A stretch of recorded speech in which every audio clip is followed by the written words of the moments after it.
कुन्द्रजा मधोधरस्तुणापिता मधो बाणो वनस्पते मधुमास्तु सूर्य माध्विकार्वो भवन्तु नः।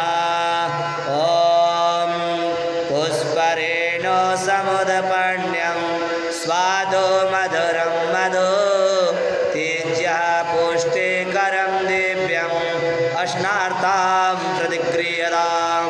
ॐ भूर्भुवस्वः श्रीशां सदाशिवाय नमः। शिवपरिवार देवताभ्यो नमः। मधुस्नान्ते आक्षमणीयं जलं समर्पयामि। मधु स्नान कराने की बाद जल से स्नान कराएंगी बाबू। यह देखिए एक मेरा भक्त है, पूरा पैर खोल के बैठा हुआ है।